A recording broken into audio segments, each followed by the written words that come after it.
أشهد أن لا إله إلا الله وحده لا شريك له وأشهد أن محمدا عبده ورسوله أما بعد فأعوذ بالله من الشيطان الرجيم بسم الله الرحمن الرحيم الحمد لله رب العالمين الرحمن الرحيم مالك يوم الدين إياك نعبد وإياك نستعين اهدنا الصراط المستقيم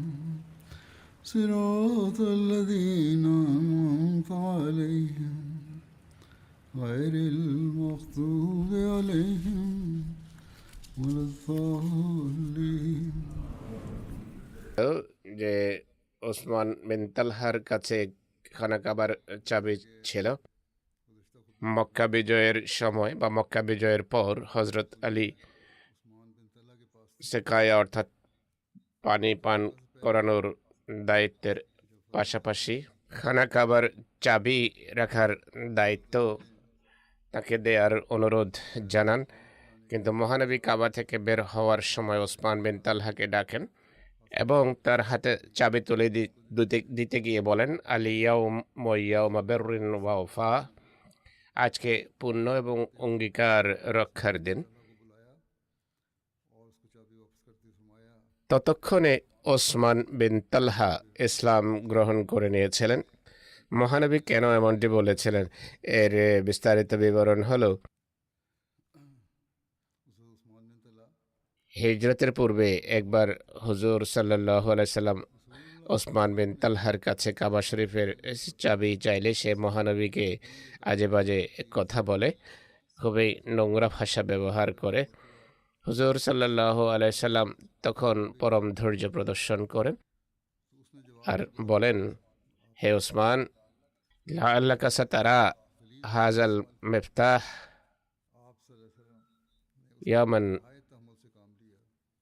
ইয়ামান বাইয়াদি আদাউহু হাইসু শাইতু। হে ওসমান, মনে রেখো, একদিন এই চাবি আমার হাতে আসবে, আমি আমার ইচ্ছা মতো যাকে চাইব সেদিন সেই চাবি হস্তান্তর করব। ওসমান তখন উত্তর দেয়, এমন সময় আসলে সেটি কুরাইশের ধ্বংসের সময় হবে। তখন মহানবী বলেন, আম্মারাত ওয়া উজ্জাত ইয়াউমাইজিন, এমন নয়, বরং সেদিন কুরাইশের উন্নতি এবং সম্মানের দিন হবে।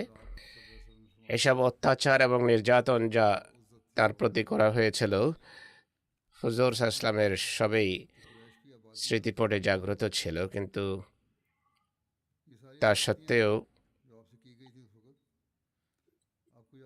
তিনি এদের প্রতি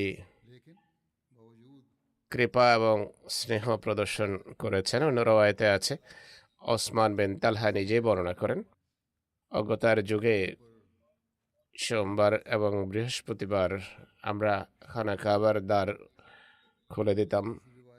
একদিন মহানবী সাল্লাল্লাহু আলাইহি ওয়াসাল্লাম আসেন কিছু লোকের সাথে, কাবা শরীফের ভেতরে যেতে চাইলে আমি তার সাথে রুক্ষ রূঢ় আচরণ করি, কিন্তু তিনি খুবই কোমল ভাষায় কথা বলেন এবং বলেন, হে ওসমান, একদিন এই চাবি তুমি আমার হাতে দেখতে পাবে আর আমি যাকে চাইব সেটি প্রত্যর্পণ করব।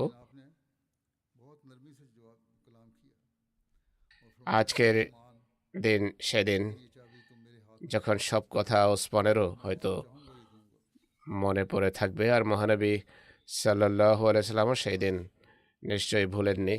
কিন্তু তিনি বলেন, হে ওসমান, তোমার এই চাবি তোমার হাতেই রাখো। বলেন যে যাও, চাবি তোমাকেই আমি দিচ্ছি। আজকে পুণ্য এবং প্রতিশ্রুতি রক্ষার দিন, চিরতরে এই চাবি তুমি নিয়ে নাও। শুধু অত্যাচারী তোমার হাত থেকে এই চাবি ছিনে নেবে। আজ পর্যন্ত এই চাবি এই বংশের হাতে বংশ পরম্পরায় চলে আসছে। রওয়ায়েত অনুসারে মক্কা বিজয়ের দ্বিতীয় দিন বনু হোজাইলের এক মুশরিক ব্যক্তিকে হত্যা করে। মহানবী সাল্লাল্লাহু আলাইহি ওয়াসাল্লাম জোহরের নামাজের পর খুতবা দেওয়ার জন্য দণ্ডায়মান হন। মহানবী সাল্লাল্লাহু আলাইহি সাল্লাম কাবার সাথে টেক লাগিয়ে দাঁড়িয়ে ছিলেন। অন্য রওয়ায়েত অনুসারে তিনি তার উষ্ট্রিতে আরোহিত অবস্থায় খোদার প্রশংসা এবং গুণকীর্তন করেন এবং বলেন, হে লোক সকল, খোদা তাআলা মক্কাকে সেই দিন থেকে সম্মানিত বা হারাম বানিয়েছেন যেদিন আকাশসমূহ এবং পৃথিবী সৃষ্টি করেছেন, আর যেদিন তিনি সূর্য চন্দ্র বানিয়েছেন, আর এই দুটো পাহাড় অর্থাৎ সাফা ও মারওয়া সংস্থাপিত করেছেন। মানুষ এটিকে হারাম বা সম্মানিত বানায়নি, বরং আল্লাহ তাআলা বানিয়েছেন। কিয়ামত দিন পর্যন্ত এটি হারাম অর্থাৎ সম্মানিত, এর সম্মান অলঙ্ঘনীয়। অতএব যে আল্লাহ এবং পরকালে বিশ্বাস রাখে তার জন্য এতে রক্তপাত করা এবং বৃক্ষ কাটা বৈধ নয়। আমার পূর্বেও কারো জন্য এটি হালাল ছিল না, আমার পরও এটি কারোর জন্য হালাল হবে না।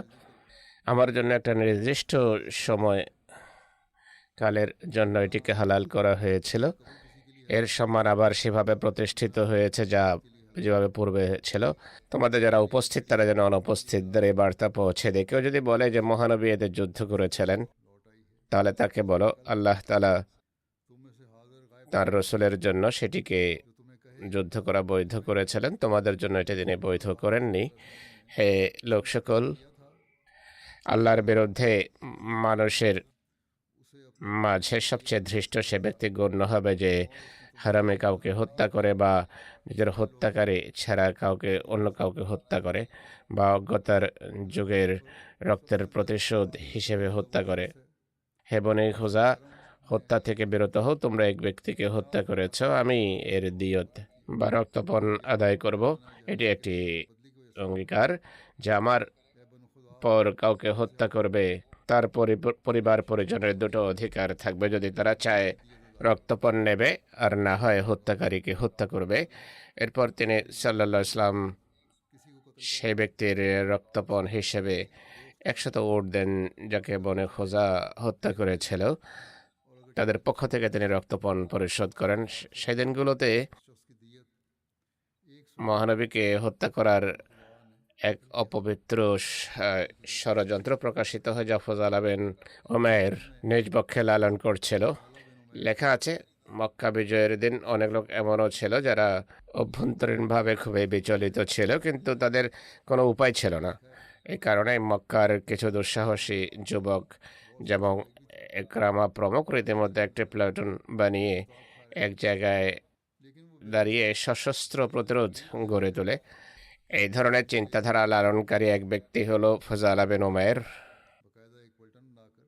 তিনি বলছেন, মহানবী যখন খানা কাবার তওয়াফ করছিলেন, আমিও সেই ভিড়ের মাঝে ছিলাম। ভাবলাম মহানবীর কাছে ঘেঁষতেই আমি নীরবে খঞ্জর দিয়ে আঘাত করে মহানবী সাল্লাল্লাহু আলাইহি ওয়াসাল্লামকে নাউজুবিল্লাহ হত্যা করব। এই অভিপ্রায় নিয়ে মহানবীর পেছনে হাঁটতে থাকেন। কাছে ঘেঁষতেই মহানবী তাকে দেখে বলেন, তুমি কি ফুজালা? সে বলে, হ্যাঁ। হুজুর সাল্লাল্লাহু আলাইহি ওয়াসাল্লাম বলেন, তুমি কি ভাবছো আমার সম্পর্কে? সে বলে যে আমি জিক্রে ইলাহিতে রত, মিথ্যা বলে বসে। মহানবী তখন মুচকি হেসে বলেন, খোদা তাআলার কাছে ইস্তিগফার করো, তুমি যা বলছো আসলে তা ভাবছো না বা তা করছো না। মহানবী তার কাছে এসে তার বক্ষে হাত রাখেন। ফজলা বর্ণনা করেন, খোদার কসম,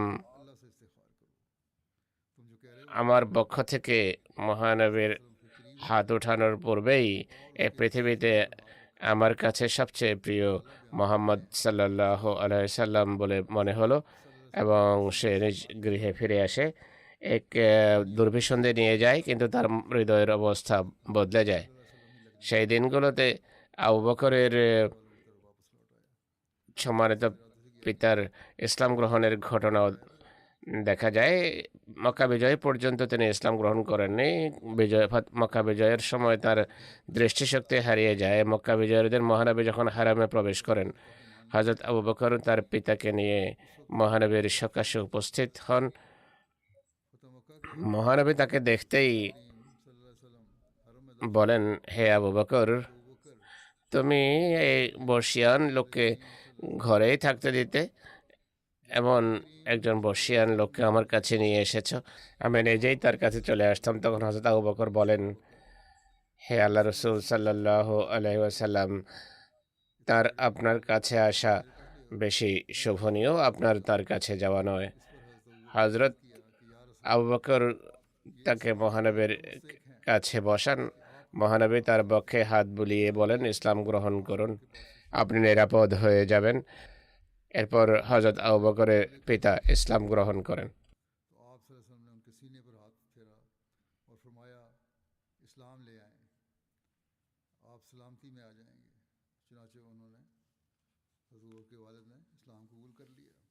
মহানবীর হযরত মেহানের ঘরে খাবার খাওয়ার ঘটনাও রয়েছে। হযরত ইবনে আব্বাস বর্ণনা করেন, মহানবী মক্কা বিজয়ের দিন হযরত মেহানিকে বলেন, তোমার কাছে কোনো খাবার আছে কি?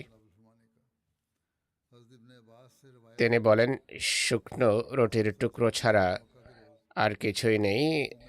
আপনাকে তা পরিবেশন করতে আমার লজ্জা হয় বা লজ্জা হচ্ছে। মহানবী বলেন, শুকনো রুটি নিয়ে আসো। তিনি সেগুলোকে পানিতে ভিজিয়ে নেন। তিনি লবণ নিয়ে এসেছেন। মহানবী জিজ্ঞেস করেন, কোনো ঝোল আছে কি? তিনি বলেন, হে আল্লাহ রসুল, সিরকা ছাড়া আর কিছুই নেই আমার কাছে। মহানবী বলেন, সিরকা নিয়ে আসো।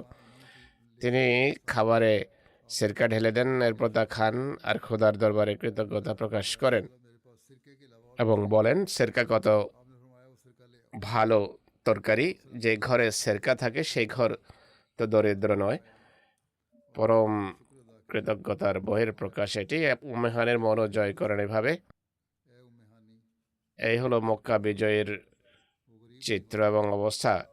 সব ঘর থেকে সব কিছুই চাইলে তিনি নিতে পারতেন, কিন্তু সেই শুকনো রুটি খেয়ে তিনি দিনাতিপাত করেছেন। মহানবীর মক্কায় পৌঁছা এবং প্রতিটি জিনিস, বিশেষ করে খানা কাবাকে গভীর ভালোবাসার দৃষ্টিতে দেখার ফলে আনসারদের হৃদয়ে আশঙ্কা জাগে যে কোথাও মহানবী এখানে না থেকে যান। প্রবাদ আছে যে ইশক আস্ত হাজার বদগুমানি, ভালোবাসার সাথে হাজার কুধারণা এবং কুমন্ত্রণাও মাথায় জাগ্রত হয়। প্রেমিক সবসময় প্রেমাস্পদ সম্পর্কে চিন্তিত থাকে। প্রেম ও ভালোবাসা, সৌন্দর্য, বিশ্বস্ততার অনেক দৃষ্টান্ত মক্কা বিজয়ের সময় সামনে আসে।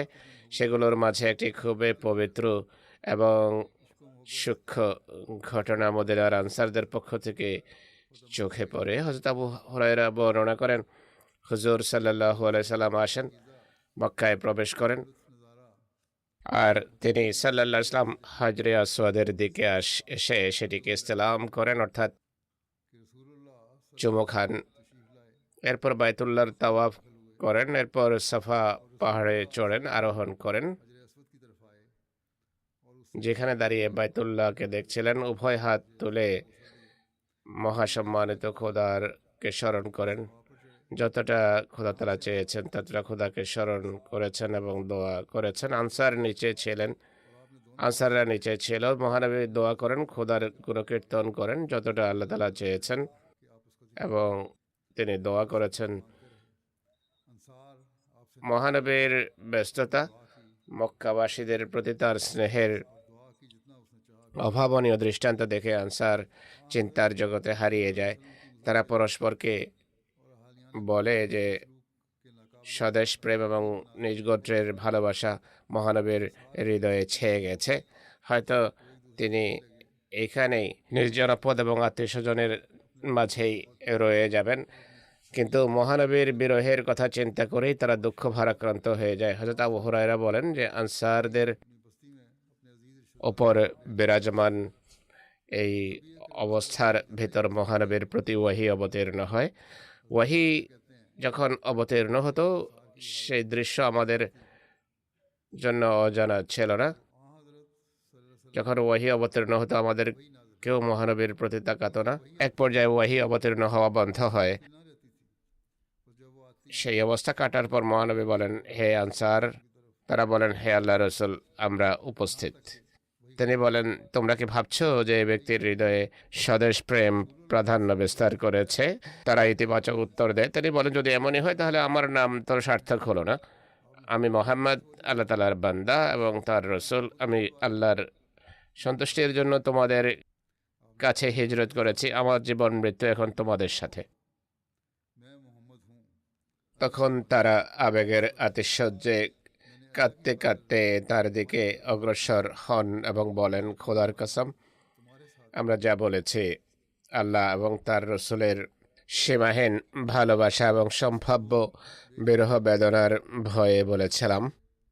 মহানবী বলেন, নিশ্চয় আল্লাহ এবং তার রসুল তোমাদের এ কথার সত্যায়ন করেন এবং তোমাদের অজুহাত গ্রহণ করছেন। এই ঘটনার উল্লেখ করে মুসলিম রাদিয়াল্লাহু তাআলা আনহু বলছেন, মহানবী সাল্লাল্লাহু আলাইহি ওয়াসাল্লাম যখন কাবা জিয়ারতের সাথে সম্পৃক্ত ইবাদতে রত ছিলেন এবং স্বজাতির প্রতি ক্ষমা এবং স্নেহপূর্ণ ব্যবহার করছিলেন, তখন আনসারদের প্রাণ বেরিয়ে যাওয়ার উপক্রম হয়। তারা পরস্পরকে ইঙ্গিতে বলছিলেন, আজকে হয়তো খোদার রসুলকে আমাদের থেকে পৃথক করে দিচ্ছি, কেননা তাদের শহর খোদা তাআলা তার হাতে বিজিত করেছেন আর তার গোত্র তার প্রতি ঈমান এনেছে। তখন আল্লাহ তাআলা মোহাম্মদ রসুল্লাহ সাল্লাল্লাহু আলাইহি ওয়াসাল্লামকে ওয়াহির মাধ্যমে এসব সন্দেহ, সংশয়ে এবং ভীতির সংবাদ দিয়ে দেন। তিনি মাথা উঠিয়ে বলেন যে, হে আনসার, তোমরা কি মনে করো মোহাম্মদ রসুল্লাহ সাল্লাল্লাহু আলাইহি ওয়াসাল্লামকে তার শহরের ভালোবাসা দুঃখ ভারাক্রান্ত করে আর স্বজাতির ভালোবাসা তার অন্তরে গুদগুদি দিয়ে থাকে? আনসার বলে, হে আল্লাহ রসুল সাল্লাল্লাহু আলাইহি ওয়াসাল্লাম, এই কথা সঠিক। আমাদের হৃদয়ে এমন ধারণা জাগ্রত হয়েছিল। তিনি সাল্লাল্লাহু আলাইহি ওয়াসাল্লাম বলেন, তোমরা কি জানো আমার নাম কি? এর অর্থ হলো, আমি খোদার বান্দা এবং আল্লাহর রসুল।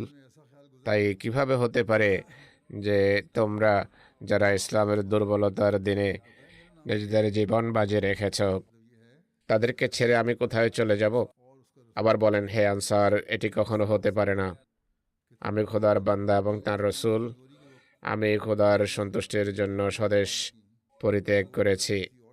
এরপর আমি আর কখনো আমার দেশে ফিরে আসতে পারি না। আমার জীবন তোমাদের জীবনের সাথে সম্পৃক্ত, আমার মৃত্যু তোমাদের মৃত্যুর সাথে সংশ্লিষ্ট। মদিনার লোকেরা তার এসব কথা শুনে তার ভালোবাসা এবং তার বিশ্বস্ততা দেখে ক্রন্দনরত অবস্থায় এগিয়ে আসে। তারা বলেন, হে আল্লাহ রসুল সাল্লাল্লাহু আলাইহি ওয়াসাল্লাম, খোদার কসম, আমরা খোদা এবং তার রসুল সম্পর্কে কুধারণা করেছি। খোদার কসম, আমাদের কাছে কথা অসহনীয় যে খোদার রসুল আমাদেরকে এবং আমাদের শহর ছেড়ে অন্য কোথাও চলে যাবেন। তিনি বলেন, খোদা এবং তার রসুল তোমাদের নির্দোষ মনে করেন, তোমাদের আন্তরিকতার সত্যায়ন করেন। যখন মুহাম্মদ রাসূলুল্লাহ সাল্লাল্লাহু আলাইহি সাল্লাম এবং মদিনার লোকদের মাঝে এই প্রেম, প্রীতি এবং ভালোবাসার আলোচনা হচ্ছিল, মক্কার লোকের চোখেরা অশ্রুপাত না করলেও তাদের হৃদয়ে অবশ্যই অশ্রুপাত করছিল। সেই মূল্যবান হীরা, যার চেয়ে বেশি মূল্যবান জিনিস কখনোই পৃথিবীতে সৃষ্টি হয়নি, খোদা তাকে তা দিয়েছিলেন, কিন্তু তারা তাকে ঘর থেকে বের করে ফেলে দিয়েছে। এখন খোদার কৃপা এবং তার অনুগ্রহে তিনি পুনরায় মক্কায় এসেছিলেন।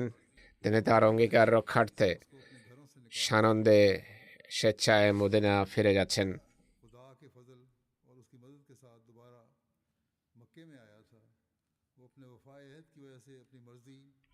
হযরত ইবনে আব্বাসের পক্ষ থেকে বর্ণিত হয়েছে, একটি রওয়ায়াত রয়েছে, আবু সুফিয়ান তাকে দেখে মহানবী হাঁটছিলেন, সাহাবীরা তার পেছনে হাঁটছিলেন। সে মনে মনে বলে যে, হায়, আমি যদি পুনরায় এদের বিরুদ্ধে যুদ্ধ করতে পারতাম এবং সৈন্য সমাবেশ ঘটাতে পারতাম। তিনি আসেন, তার বক্ষে হাত মারেন এবং বলেন আল্লাহ তোমাকে পুনরায় লাঞ্ছিত করবে, তুমি যুদ্ধ করলে আবার লাঞ্ছিত হতে। সে বলে আমি আল্লাহর দরবারে তওবা করছি, আর আমি যা কিছু ভাবছি এর জন্য খোদার কাছে ক্ষমা চাচ্ছি। আমার দৃঢ় বিশ্বাস আপনি খোদার সত্য নবী। সে বলে আমি তো কাউকে বলিনি, শুধু ভাবছিলাম, কিন্তু আপনি আমার চিন্তার খবর জেনে গেছেন এবং তা প্রকাশ করে দিয়েছেন। খানা খাবার ছাদে জোহরের আজান দেয়া হয়, জোহরের নামাজের সময় হয়। মহানবী হজরত বেলালকে নির্দেশ দিলে তিনি খানা খাবার ছাদে চড়ে আজান দেন। রওয়ায়েত রয়েছে সেদিন মহানবী সব নামাজ এক অজুতেই আদায় করেন। তার পবিত্র অভ্যাস ছিল তিনি সচরাচর সব নামাজের জন্য নতুনভাবে অজু করতেন, কিন্তু আজকে সাহাবীরা এক অজুতেই নামাজ পড়তে দেখেন। তখন হযরত ওমর বলেন, হে আল্লাহ রসুল সাল্লাল্লাহু আলাইহি ওয়াসাল্লাম, আপনি আজকে সেই কাজ করেছেন যা সাধারণত আপনি করেন না। মহানবী বলেন, ওমর, আমি জেনে শুনেই এমনটি করেছি। আলেমেরা এর এই ব্যাখ্যা করেছেন যে প্রয়োজনে এমনটি করার সুযোগ সৃষ্টি এবং দৃষ্টান্ত স্থাপনের জন্য মহানবী ঈসা ইসলাম করেছেন। সেই সময় মহানবী গণবয়াত নিয়েছেন, এর বিস্তারিত বিবরণ রয়েছে। হজরত আসওয়াদ বিন খালফ বর্ণনা করেন, তিনি মক্কা বিজয়ের দিন মহানবীকে দেখেছেন, তিনি বয়াত নিচ্ছিলেন মানুষের। তিনি কারণে মাসফালার কাছে উপবিষ্ট হন। মক্কার নিম্নভূমিতে এটি একটি পাহাড়, আর ইসলাম গ্রহণের পর লোকদের বয়াত নেন, ছোট বড় পুরুষ নারী সবাই আসে। তিনি আল্লাহর প্রতি ঈমান এবং এই সাক্ষ্যের বয়াত নেন যে আল্লাহ ছাড়া কোনো উপাস্য নেই, মুহাম্মদ সাল্লাল্লাহু আলাইহি ওয়াসাল্লাম তার বান্দা এবং রসুল। ইবনে জরির তাবরিতে বর্ণনা করেন, মানুষ মক্কায় সমবেত হয় ইসলাম গ্রহণের শর্তে। মহানবীর হাতে বয়াতের জন্য তিনি বসেন। হযরত ওমর নিচেই ছিলেন, তিনি বয়াত নিচ্ছিলেন যে তারা যথাসাধ্য খোদা এবং তার রসুলের কথা মান্য করবে এবং আনুগত্য করবে। পুরুষদের বয়াত শেষ হওয়ার পর মহানবী সাল্লাল্লাহু আলাইহি ওয়াসাল্লাম মহিলাদের বয়াত নেন। সেসব নারীর মাঝে আবু সুফিয়ানের স্ত্রী হিন্দাও ছিল। সে নেকাব পরিহিত ছিল। তার ভয় ছিল মহানবী তাকে সেই ব্যবহার সম্পর্কে জিজ্ঞেস করবেন যা সে হামজার প্রতি প্রদর্শন করেছিল। তার ধরা পড়ার আশঙ্কা ছিল সেই অপরাধের কারণে। মহিলারা যখন মহানবীর কাছে আসে তিনি বলেন, এই শর্তে বয়াত করো যে আল্লাহর সাথে কাউকে শরীক করবে না, তোমরা চুরি করবে না। হিন্দা বলে, খোদার কসম, আমি আবু সুফিয়ানের সম্পদ থেকে অনেক সময় কিছু নিয়ে নেই, আমি জানি না সেটি আমার জন্য বৈধ নাকি অবৈধ। আবু সুফিয়ান দাঁড়িয়ে সেখানে শুনছিল।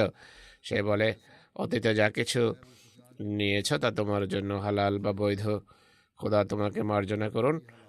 মহানবী সাল্লাল্লাহু আলাইহি সাল্লাম হিন্দাকে চেনে, বলেন, তুমি উতবার কন্যা হিন্দ? সে বলে, হ্যাঁ, আমার অনুরোধ, পূর্বে যা কিছু হয়ে গেছে আমাকে ক্ষমা করুন। ইসলাম এবং আপনার বিরুদ্ধে যা কিছু করেছি তা মার্জনা করুন। এরপর তিনি বলেন, তুমি অঙ্গীকার করো যে তুমি কুকর্মে লিপ্ত হবে না। সে হিন্দা বলে, স্বাধীন নারীও কি কুকর্মে লিপ্ত হয়? পুনরায় তিনি বলেন, তুমি তোমার সন্ততি হত্যা করবে না। হিন্দ বলে যে আমি শৈশবে তাদেরকে লালন পালন করেছি, যখন তারা বড় হয় বদরের যুদ্ধের সময় আপনি তাদেরকে হত্যা করেছেন, এটি আপনার এবং তাদের মধ্যকার ব্যাপার। এটি শুনে মহানবী এবং হযরত ওমর হেসে দেন। এরপর মহানবী সাল্লাল্লাহু আলাইহি ওয়াসাল্লাম বলেন, তুমি মানুষের উপর অপবাদ আরোপ করবে না। হিন্দ বলে, অপবাদ আরোপ করা অনেক বড় একটি অপরাধ, আর কিছু অপরাধ আছে যা এর চেয়ে ভয়াবহ। আবার মহানবী বলেন, তুমি মারুফ বিষয়ে আমার অবাধ্য হবে না। এক রওয়ায়াত অনুসারে হিন্দা বুঝতে পেরেছিল যে সে ভ্রষ্টতার মাঝে নিপতিত। সে তখন তার স্বামীকে বলে, আমি মুহাম্মদ সাল্লাল্লাহু আলাইহি সাল্লামের হাতে বয়াত করতে চাই। আবু সুফিয়ান আশ্চর্য হয়ে বলে, আজ পর্যন্ত তুমি তো অস্বীকারই করে আসছিলে, হঠাৎ করে এত বড় পরিবর্তন কিভাবে এসে গেল? সে বলে, খোদার কসম, মক্কা বিজয়ের দিন আমি মুসলমানদেরকে মোহাম্মদের সাথে ইবাদত করতে দেখেছি, আর সারা রাত মোহাম্মদ আসলামের সাথে তারা খানা কাবায় এমনভাবে ইবাদত করছিল যে কেউ ছিল কিয়ামে, কেউ রুকুতে, আর কেউ সেজদারত অবস্থায়। এভাবে ইবাদত করতে আমি কাউকে দেখিনি কখনো। আবু সুফিয়ান বলে যে স্বজাতির কোনো মানুষের সাথে যেও, সে হযরত ওমরের কাছে যায়। অর্থাৎ মহানবীর কাছে যেতে হলে স্বজাতির কোনো ব্যক্তিকে সাথে নিয়ে যেও। সে হযরত ওমরের কাছে গিয়ে তাকে সাথে নিয়ে মহানবীর সকাশে উপস্থিত হয়ে ইসলাম গ্রহণের ঘটনা বর্ণনা করে। ইসলাম গ্রহণের পর সে ঘরে যায়, যে তার ঘরে যে প্রতিমা ছিল সেই প্রতিমাকে টুকরো টুকরো করে দেয় এবং বলে, তোর কারণে আমরা প্রতারিত হয়েছি।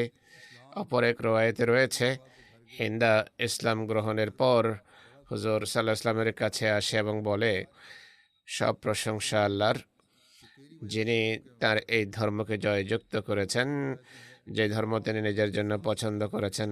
আপনার করুণার কোনো অংশ আমি কি পেতে পারি হে আল্লাহ রসুল সাল্লাল্লাহু আলাইহি ওয়াসাল্লাম? আমি সেই নারী যে খোদার প্রতি ঈমান এনেছে এবং এবং খোদার পবিত্র সত্তার সত্যায়নকারী। তিনি বলেন, তোমাকে স্বাগতম। হিন্দা বলে, হে আল্লাহ রসুল, ভূপৃষ্ঠে আপনার লাঞ্ছনা আমার কাছে সবচেয়ে বেশি কাম্য ছিল, কিন্তু আজকে ভূপৃষ্ঠের সব মানুষের সম্মানের চেয়ে আপনার সম্মান আমার কাছে বেশি মূল্যবান, বেশি প্রিয়। হযরত হিন্দা ইসলাম গ্রহণের পর মহানবী সাল্লাল্লাহু আলাইহি সাল্লামের প্রতি তার ভালোবাসার বহিঃপ্রকাশ করে দুটো স্বল্প বয়স্ক ছাগল ভুনে মহানবীর কাছে পাঠায় তার দাসীর হাতে। সে দাসী মহানবীর কাছে এসে বলে যে আমার মালিক এই দুটো পাঠিয়েছে, মাংস পাঠিয়েছে, আর ক্ষমা চেয়ে বলছে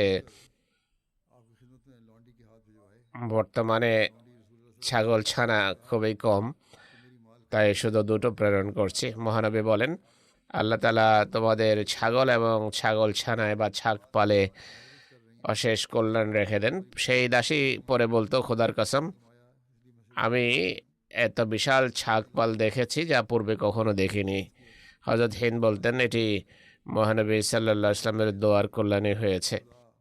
হযরত মুসলিহ মাউদ রাদিয়াল্লাহু তাআলা আনহু আবু সুফিয়ানের স্ত্রী হিন্দার বয়াতের ঘটনা বর্ণনা করেছেন। তিনি বলেন, এ হলো সেই নারী যে হযরত হামজার অঙ্গচ্ছেদ করেছিল। মহানবী তাকে তার নৃশংস এবং মানবতা পরিপন্থী কাজের শাস্তি দেওয়ার ইচ্ছা রাখতেন। তখন পর্দার নির্দেশ অবতীর্ণ হয়ে গিয়েছিল। মহিলারা যখন বয়াত করতে আসে, হিন্দাও চাদর আবৃত হয়ে বয়াত করতে আসে এবং বয়াত করে। সে যখন বাক্যে পৌঁছে যে আমরা শিরিক করব না, সে যেহেতু খুব গরম এবং রাগী প্রকৃতির নারী ছিল, তাই বলল, হে আল্লাহ রসুল, আমরা কি এখনো শিরক করব? মহানবী একা ছিলেন, আপনি একা ছিলেন, সর্বশক্তি দিয়ে আমরা আপনার মোকাবেলা করেছি। যদি আমাদের খোদা সত্য হতো, আপনি কখনো সফল হতেন না। আমাদের খোদাগুলো ব্যর্থ প্রমাণিত হয়েছে, আমরা পরাজিত হয়েছে। মহানবী বলেন, তুমি কি হিন্দা? তার আওয়াজ মহানবী চিনতে পেরেছেন, আত্মীয় ছিল। হিন্দা বলে, হে আল্লাহ রসুল সাল্লাল্লাহু আলাইহি সাল্লাম, আমি এখন ইসলাম গ্রহণ করেছি, আপনি এখন আমাকে হত্যা করার কোনো অধিকার রাখেন না। মহানবী হেসে দেন এবং বলেন, হ্যাঁ, এখন তোমাকে আর কোনো শাস্তি দেওয়ার সুযোগ নেই। সে যাতে যারা মনে করতো যে মোহাম্মদ রসুল্লাহ সব খোদাকে ঘুটে খোদা বানিয়ে নিয়েছেন, তাদের মাঝে এমন পরিবর্তন এসে গেছে যে হিন্দার মতো নারী বলল, কেউ কি বলতে পারে যে খোদা এক নন বা একাধিক খোদা আছে? কথা কি বলতে পারে? সেদিনগুলোর একটি ঘটনা রয়েছে। এক ব্যক্তি বয়াত করার জন্য মহানবীর সকাশে উপস্থিত হয়। সে মহানবীর ভয় এবং ত্রাসে কাঁপছিল। মহানবী তাকে নিশ্চয়তা প্রদান করেন, আশ্বস্ত করেন, ভয় পেও না। বিনয় প্রকাশ করে বলেন যে আমি বাদশাহ নই, আমি সে নারীর পুত্র যে মক্কায় শুষ্ক মাংস খেত।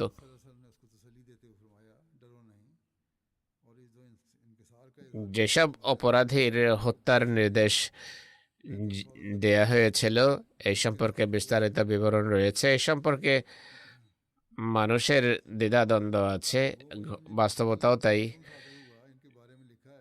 যেসব কারণে হত্যার নির্দেশ দেয়া হয়েছে বলে মনে করা হয় তা মহানবী ইসলামের পবিত্র জীবন পদ্ধতি এবং তার প্রকৃতি পরিপন্থী, তাই তা চোখ বন্ধ করে গ্রহণ করা যায় না। যাই হোক, আমি পুরো বিষয়ে তুলে ধরব যে ঘটনা কি ছিল, কি ঘটেছে, আর এরপরের খণ্ডনও তুলে ধরবো ইনশাল্লাহ। ইবনে ইসহাক বর্ণনা করেছেন সেই সব লোক যাদের অপরাধ সম্পর্কে মহানবী বলেছিলেন যে তাদেরকে যেখানে পাবে হত্যা করবে।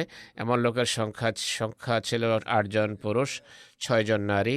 সিরাত হালাবিয়া লেখা আছে তারা মোট 11 জন ছিল। ওয়াকিদের মতে 10 জন, তাদের 6 জন ছিল পুরুষ, 4 জন নারী।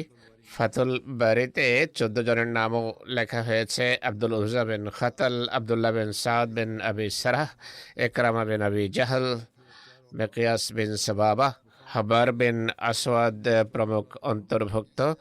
এক হাদিসে আছে মহানবী সাল্লাল্লাহু আলাইহি ওয়াসাল্লাম মক্কা বিজয়ের দিন 4 পুরুষ 2 নারী ছাড়া বাকি সবাইকে নিরাপত্তার নিশ্চয়তা দিয়েছেন। তিনি বলেন, এই কয়েকজনকে যেখানে পাও হত্যা করবে, তারা খানা কাবার পর্দার সাথে ঝুলন্ত থাকুক না কেন। অন্য রওয়ায়াতে আছে মহানবী মক্কা বিজয়ের দিন সে 4 ব্যক্তি ছাড়া সবাইকে নিরাপত্তার নিশ্চয়তা দিয়েছেন।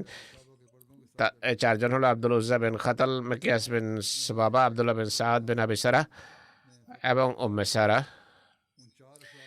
একজন জীবনীকার লিখেছে যে যাদের হত্যা বৈধ আখ্যা দেয়া হয়েছে তাদের বেশিরভাগ লোককে মহানবী ক্ষমা করে দিয়েছেন। শুধু গুটি কতক লোক নিহত হয়েছে যাদের মহানবীর সাধারণ ক্ষমার ঘোষণার পূর্বেই হত্যা করা হয়েছিল। হযরত মুসলিম মাউদ রাদিয়াল্লাহু তাআলা আনহু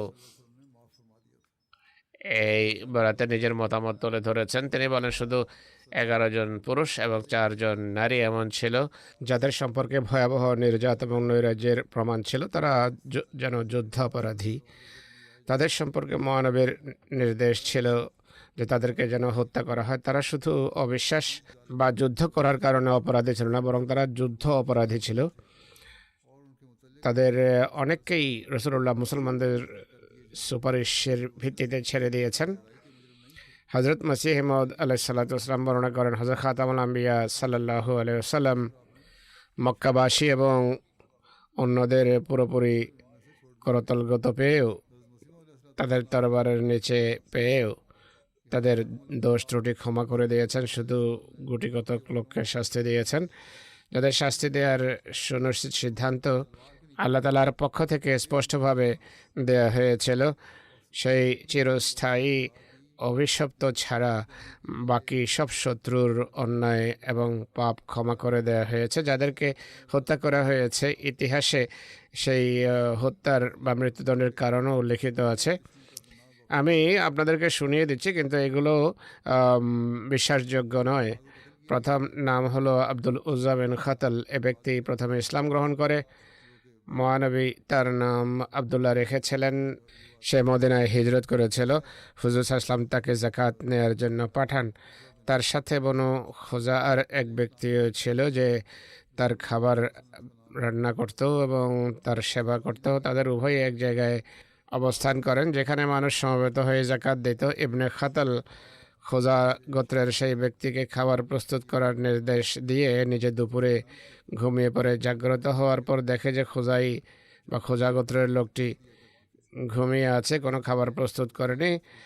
ইবনে খাতাল তাকে তরবারির আঘাতে হত্যা করে। এরপর সে মক্কা চলে যায়। সে মহানবীকে অসম্মান এবং অবমাননা করে ব্যঙ্গাত্মক কবিতা লিখত। হযরত আনাস বর্ণনা করেন, মহানবী মক্কা বিজয়ের দিন মক্কায় প্রবেশ করেন। তার মাথায় শিরস্ত্রাণ ছিল। তিনি শিরস্ত্রাণ খুলে ফেললে এক ব্যক্তি তার কাছে আসে এবং বলে যে ইবনে খাতাল খানা খাবার পর্দার সাথে ঝুলন্ত আছে। মহানবী বলেন, তাকে হত্যা করো। দ্বিতীয় ব্যক্তি হলো মিকিয়াস বিন সাবাবা। সে একজন আনসারি সাহাবীকে হত্যা করার জন্য ইসলাম গ্রহণ করে। আনসারি সাহাবী যুদ্ধে মিকিয়াসের ভাইকে শত্রু মনে করে হত্যা করেছিল। মিকিয়াস ভাইয়ের রক্তপণনে আবার আনসারিকেও শহীদ করে। এরপর ইসলাম ছেড়ে মক্কা পালিয়ে যায়। হযরত নুমাইলা বিন আবদুল্লাহ মক্কা বিজয়ের দিন তাকে হত্যা করেন। অপর ব্যক্তি হলো হুয়াইরিস বিন নুকাইস। মহানবী তাকে হত্যার নির্দেশ জারি করেছেন বলে লেখা আছে, কেননা সে মহানবীকে অনেক কষ্ট দিত। হযরত আলী তাকে হত্যা করেন। একজন জীবনীকার লিখেছেন যে হুয়াইরিস বিন নুকাইসের হত্যার কারণ এটি উল্লেখ করা হয়েছে যে সে মহানবীকে কষ্ট দিত। তাকে হত্যার অন্য কোনো কারণ আছে, কারণ অবশ্যই থাকবে, কারণ মহানবী নিজের নফসের খাতিরে কখনো প্রতিশোধ গ্রহণ করতেন না। এরপর রয়েছে হুয়াইরিস বিন তালাতুল খাজাই। সে মহানবীর বিরুদ্ধে অসম্মানজনক ব্যঙ্গাত্মক কবিতা লিখত। তাকেও হযরত আলী হত্যা করেছেন। ইবনে খতালের এক দাসী ছিল যার নাম ছিল করিনা, আরনাবও বলা হতো। সে মহানবী সম্পর্কে অসম্মানজনক ব্যঙ্গাত্মক কবিতা লিখত। তাকে হত্যা করা হয়েছে। যাদের হত্যা করা হয়েছে তাদের সংখ্যা 14 থেকে 15 পর্যন্ত উল্লেখ করা হয়েছে, কিন্তু ভালোভাবে খতিয়ে দেখলে দেখা যায় যে এই সংখ্যা সঠিক নয়। যে অপরাধের কারণে তাদের হত্যা করার কথা বলা হয়েছে সে অপরাধ নিজেই বলছে যে ঐতিহাসিকরা ভুল করেছেন। বেশিরভাগ অপরাধ যা উল্লেখ করা আছে তা হলো তারা মুরতাদ হয়ে গিয়েছে, বা মহানবীকে দুঃখ বা কষ্ট দেওয়া হয়েছে, বা মহানবীর সম্পর্কে ব্যঙ্গাত্মক কবিতা লিখত। তো এই অপরাধ নিজেই বলছে যে এগুলো পরের যুগের আবিষ্কার, যেখানে কোরআন এবং মহানবীর সুন্নতকে বাদ দিয়ে এই চিন্তা চেতনা মানুষের মন মস্তিষ্কে প্রবেশ করেছে যে মুরতাদ হওয়ার শাস্তির মৃত্যুদণ্ড বা রসুল অবমাননার শাস্তির মৃত্যুদণ্ড এগুলো পরের আবিষ্কার। কেননা কোরআন থেকে স্পষ্টভাবে প্রমাণিত হয় যে মুরতাদ হওয়ার শাস্তির মৃত্যুদণ্ড নয়। কোরআন এবং মহানবীর পবিত্র আদর্শ থেকে যেখানে প্রমাণিত হয় যে মহানবীকে দুঃখ দেয়া বা কষ্ট দেয়া এবং তার সম্পর্কে ব্যঙ্গাত্মক কথাবার্তা বলার শাস্তির মৃত্যুদণ্ড নয়, তাই পরিষ্কারভাবে বোঝা যায় যে মক্কা বিজয়ের সময় যাদেরকে হত্যা করার নির্দেশ দেওয়া হয়েছে নিশ্চয়ই তাদের অপরাধ অন্য কিছু হওয়া উচিত। তারা যুদ্ধাপরাধী ছিল বা হত্যাকারী ছিল, হত্যা করেছে। কিন্তু এই কথা বলা যে রাসূলুল্লাহর অসম্মান করেছে বা অবমাননা করেছে এই কারণে মৃত্যুদণ্ড দেওয়া হয়েছে এমন কথা সঠিক নয়। মক্কা বিজয়ের সময় হত্যার বা যাদেরকে হত্যার নির্দেশ দিয়েছেন রাসূলুল্লাহ সে সম্পর্কে বিশ্লেষণ করতে গিয়ে উপমহাদেশের প্রখ্যাত বিশ্লেষক আল্লামা শিবলি নুমানি বলছেন যে জীবনীকারদের মতে মহানবী যদিও মক্কাবাসীদের নিরাপত্তা দিয়েছিলেন, কিন্তু 10 ব্যক্তি সম্পর্কে তিনি নির্দেশ দিয়েছিলেন যে তাদেরকে যেখানেই কেউ পায় হত্যার নির্দেশ দিয়েছেন। তাদের মাঝে আবদুল্লাহ বিন খাতাল এবং মিকিয়াস বিন সিবাবা ছিল খুনি, হত্যাকারী। তাদেরকে হত্যার বিনিময়ে হত্যা করা হয়েছে। কিন্তু অন্য কতক এমন ছিল যাদের অপরাধ শুধু এটি ছিল যে তারা মক্কায় মহানবীকে কষ্ট দিত বা তাকে অসম্মান করে ব্যঙ্গ করে কবিতা লিখত। তাদের মাঝে এক নারীকে এই অপরাধে হত্যা করা হয়েছিল নাকি, যে মহানবীর অসম্মান করে এবং ব্যঙ্গ করে কবিতা লিখত। কিন্তু মুহাদ্দিস সুলভ বিশ্লেষণের দিক থেকে এই কথা সঠিক নয়। এই অপরাধ তো পুরো মক্কাই করেছিল। যদি এই কথাই সঠিক হয় যে ব্যঙ্গাত্মক কবিতা লিখত, পুরো মক্কাই তো এই অপরাধ করেছিল। এই অপরাধের শাস্তি যদি মৃত্যুদণ্ড হয় তাহলে কি সবাইকে হত্যা করা আবশ্যক ছিল না? কে এমন ছিল যে রাসূলুল্লাহকে ভয়াবহ কষ্ট দেয়নি? তা সত্ত্বেও তাদেরকে শুভ সংবাদ দেওয়া হয়েছে যে আনতুমুত্তলাকা, তোমরা স্বাধীন। যাদেরকে হত্যা করা হয়েছে বলে সংবাদ প্রচার করা হয় তারা তুলনামূলকভাবে কম বা সামান্য অপরাধ করেছিল। হযরত আয়েশা সিদ্দিকা রাদিয়াল্লাহু আনহার রওয়ায়েত সিহাহে রয়েছে যে মহানবী ব্যক্তিগত কারণে কারো কাছ থেকে প্রতিশোধ নেননি। খায়বারে যে ইহুদি নারী তাকে বিষ প্রয়োগ করেছিল তার সম্পর্কে মানুষ জিজ্ঞেস করেছে তাকে হত্যার নির্দেশ আছে কি? তিনি বলেন না। অবিশ্বাস ভূমি খায়বারে এক ইহুদি নারী বিষ খাইয়ে রহমতুল্লাহ আলামিনের পক্ষ থেকে যদি ক্ষমা লাভ করতে পারে তাহলে খানা কাবায় এর চেয়ে লঘু অপরাধ করে কিভাবে তার দয়া থেকে বঞ্চিত থাকতে পারে?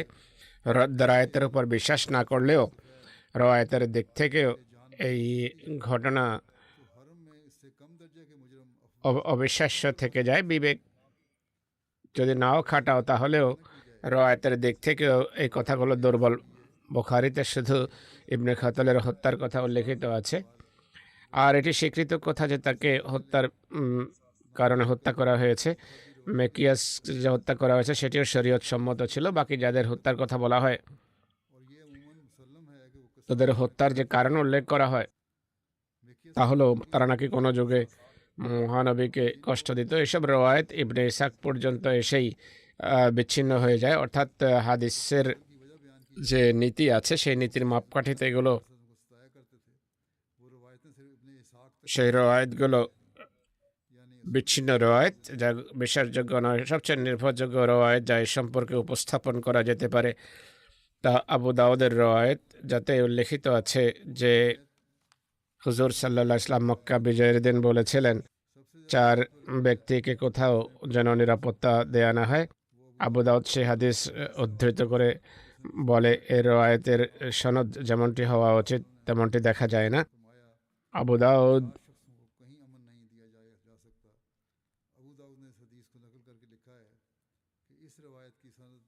আবু দাউদের এই সমস্ত এই রওয়ায়েত সম্পর্কে অন্য অন্য কিতাবে আছে যে এগুলো দুর্বল। এতে কোনো সন্দেহ নেই যে কোনো কোনো কুরাইশ সর্দার ইসলামের বিরোধীদের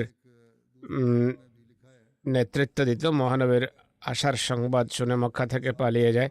এটি শুধু ইবনে ইসহাকের ধারণা যে তাদের সম্পর্কে হত্যার নির্দেশ দেওয়ার কারণে তারা পালিয়ে গিয়েছিল। বস্তুত মক্কা বিজয়ের সময় গুটি কতক ব্যক্তির হত্যার সিদ্ধান্ত হয়েছিল, আর তারাই ছিল যাদের সম্পর্কে যুগের ন্যায় বিচারক এবং হাকাম মুআদ্দাল লিখেছেন যে শুধু সেই গুটি কতক ব্যক্তিকে শাস্তি দেওয়া হয়েছে যাদের শাস্তি দেওয়ার সিদ্ধান্ত আল্লাহ তাআলার পক্ষ থেকে হয়েছে।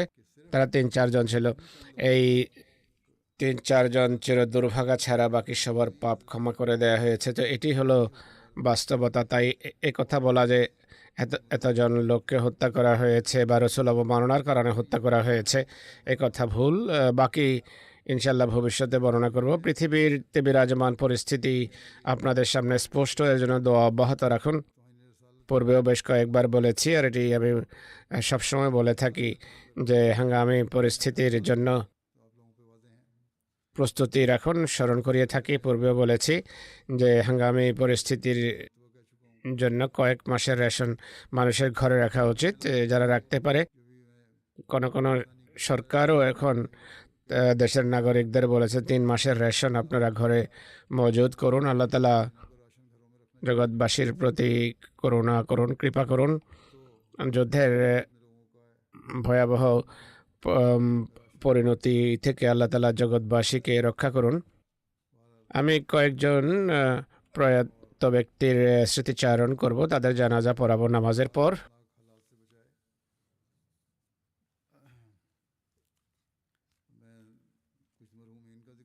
প্রথম জন হলেন আমতুন নাসির নিগার সাহেবা, রাজা আব্দুল মালিক সাহেবের স্ত্রী।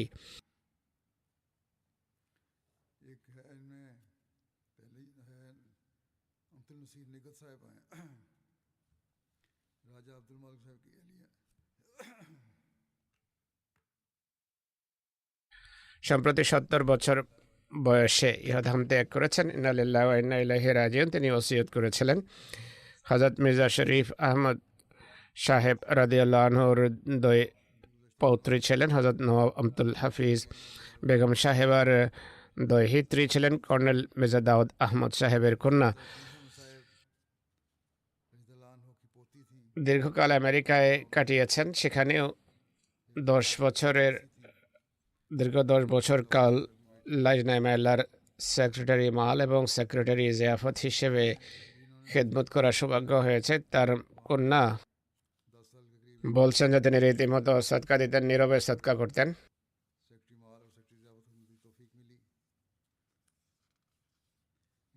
কিছুদিন পর পর বকরা সদকা করে গরিবদের মাঝে মাংস বন্টন করতেন, আর্থিক সাহায্য করতেন লোকদেরকে। গরিবদের ঘরও বানিয়ে দিয়েছেন। এক রাতে স্বপ্নে দেখেন যে তিনি হাতের চুড়ি খুলে খালাকে দিয়ে দিচ্ছেন।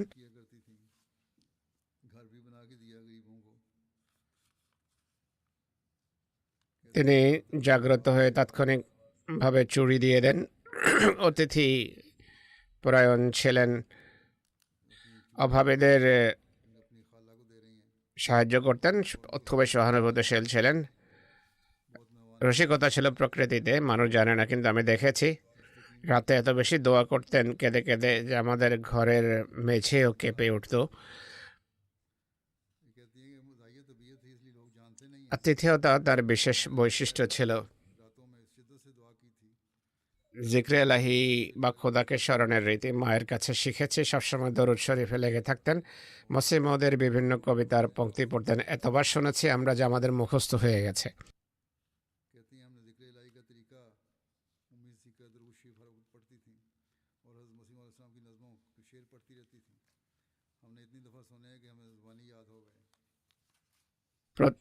প্রতিবেশী এবং আত্মীয় স্বজনের সাথে খুবই উত্তম ব্যবহার করতেন। তার মেয়ে আয়েশা এই কথা লিখেছেন।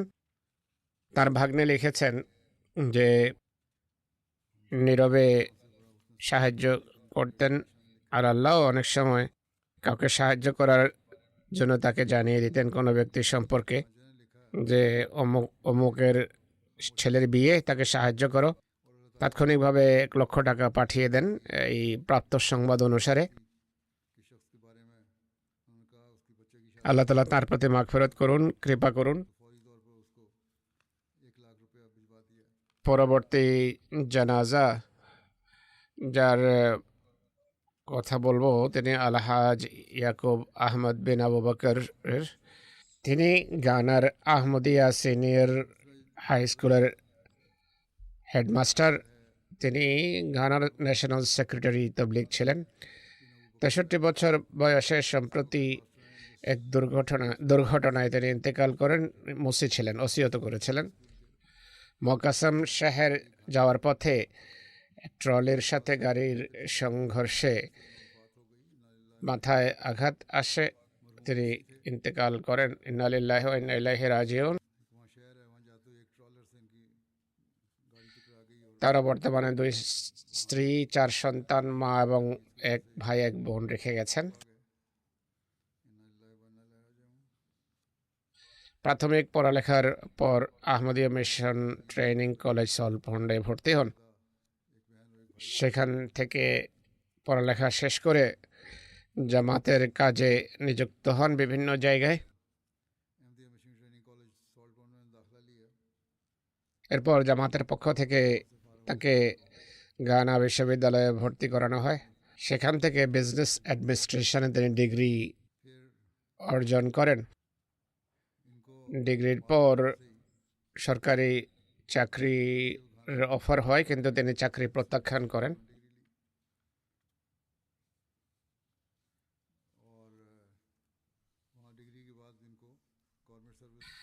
তিনি ওয়াকফে জিন্দেগি ছিলেন, ওয়াকফের প্রেরণা নিয়ে সবসময় কাজ করেছেন। জামাতের স্কুল ছিল, সরকার সাহায্য করত, সেখানে হেডমাস্টার নিযুক্ত হন পড়ালেখা করে। সাগা কুমাসির আহমদিয়া স্কুলে প্রধান শিক্ষক হিসাবে তিনি দায়িত্ব পালন করেন।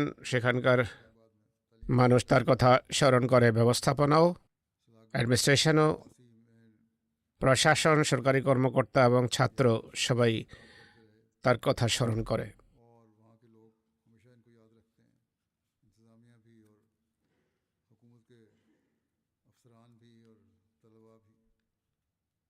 ন্যাশনাল সেক্রেটারি তবলিগ ছিলেন, যেভাবে বললাম। আনসারুল্লাহ কায়েদ তরবিয়ত হিসাবেও দায়িত্ব পালনের সুযোগ হয়েছে।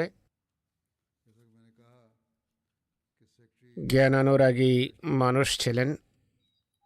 শিক্ষা বিভাগে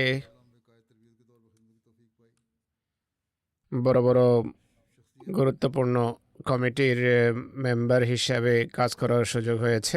তিনি চার্চের প্রেসিডেন্ট ছিলেন, conference of head of associations of secondary school of Ghana কাউন্সিলের প্রেসিডেন্ট ছিলেন, নার্সের কাউন্সিল মেম্বার ছিলেন, কোরোনামা বিশ্ববিদ্যালয়ের সায়েন্স এবং টেকনোলজির কাউন্সিল মেম্বার ছিলেন, ডিটিসির বোর্ড মেম্বার ছিলেন, ইসি ওয়েস্ট এক্সামিনেশন কাউন্সিলের বোর্ড মেম্বার ছিলেন, ইসিপির সেক্রেটারি জেনারেল ছিলেন, আফ্রিকান কনফেডারেশন অফ প্রিন্সিপালের সেক্রেটারি জেনারেল ছিলেন। তার মৃত্যুতে দক্ষিণ আফ্রিকার প্রিন্সিপাল অ্যাসোসিয়েশন গভীর শোক প্রকাশ করে এবং লিখেছে তিনি খুবই নীতিবান মানুষ ছিলেন, তার নেতৃত্ব ছিল খুবই উন্নত মানের।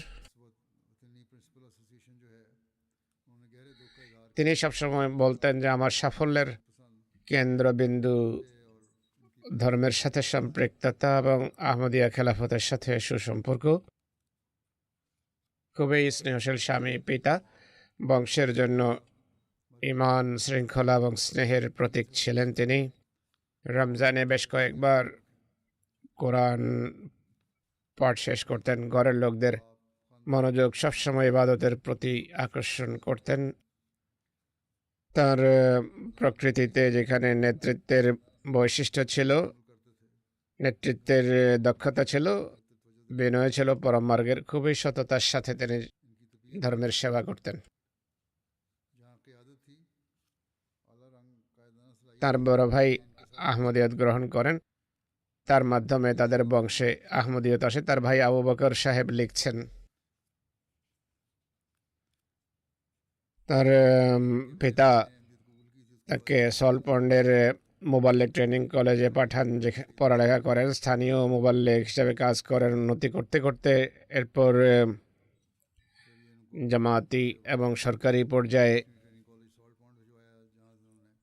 তিনি ভালো পদমর্যাদায় উন্নীত হয়েছেন, ভালো মানে উপনীত হয়েছেন। আমার ঘানা অবস্থানকালে আমার সাথে খুবই তার ঘনিষ্ঠ সম্পর্ক ছিল, বন্ধুত্বের এবং ভালোবাসার সম্পর্ক ছিল। বিভিন্ন গুরুত্বপূর্ণ কাজ যাতে বিশ্বস্ত লোকের প্রয়োজন হতো আমি তাকে দিয়ে করাতাম। খুবই নির্ভরযোগ্য ব্যক্তিত্ব ছিলেন। খেলাফতের আসনে আসীন হওয়ার পর আমার সাথে তার সম্পর্ক থেকে বোঝা যায় যে তিনি উন্নত নৈতিক গুণের পরম মার্গে উপনীত ছিলেন। জামাত এবং খেলাফতের জন্য গভীর ভালোবাসা ছিল। তার মা বলছেন, আমার খুবই অনুগত সন্তান ছিল। শৈশব থেকেই সবসময় আমার দেখাশোনা করতো এবং আমার যত্ন নিত। তার হজ করার ইচ্ছা ছিল, কিন্তু প্রথমে মাকে হজ করার কথা বলেন। প্রথমে মাকে হজ করিয়েছেন, এরপর নিজে গিয়েছেন। কখনো আমাকে একা ছাড়েনি, সবসময় সাথে রেখেছেন। তার স্ত্রী বলছেন, খুবই স্নেহশীল এবং দায়িত্ব জ্ঞান পূর্ণ স্বামী ছিলেন। সন্তানদের স্নেহশীল পিতা ছিলেন তিনি। সবসময় নসিহত করতেন যে জামাতের জন্য আমাদের ত্যাগ স্বীকার করা উচিত। তার পুত্র লিখছেন, সবসময় আমাদের ঈমান এবং আহমদিয়তের প্রতি বিশ্বাসকে দৃঢ় ভিত্তিতে প্রতিষ্ঠিত করেছেন। ধর্মের সাথে সম্পৃক্ততার গুরুত্ব বুঝিয়েছেন। প্রতিটি পদক্ষেপে আমাদেরকে দিক নির্দেশনা দিয়েছেন। তার ঈমান আমাদের পুরো পরিবারের জন্য ছিল আলোক বর্তিকা। নামাজে ফজর, তাহাজ্জুদের জন্য আমাদেরকে উঠাতেন। রমজানে বিশেষ করে এদিকে দৃষ্টি রাখতেন। প্রত্যেক সোমবার এবং বৃহস্পতিবারে তিনি রোজা রাখতেন। হৃদয়ে বিনয়ে ছিল পরিপূর্ণ।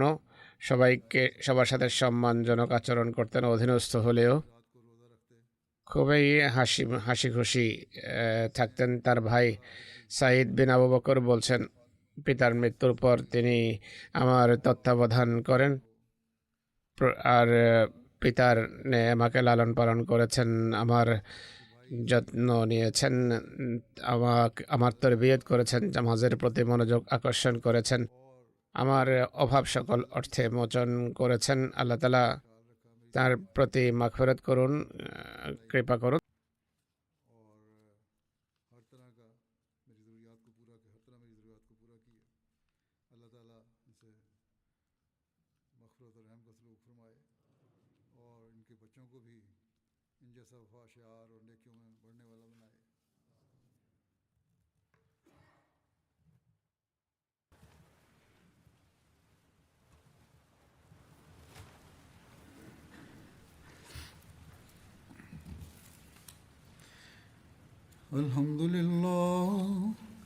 الحمد لله نحمده ونستعينه ونستغفره ونؤمن به ونتوكل عليه ونعوذ بالله من شرور أنفسنا ومن سيئات أعمالنا من يهده الله فلا مضل له ومن يضلل فلا هادي له ونشهد أن لا إله إلا الله ونشهد أن محمدا عبده ورسوله عباد الله رحمكم الله إن الله يأمر بالعدل والإحسان وإيتاء ذي القربى وينهى عن الفحشاء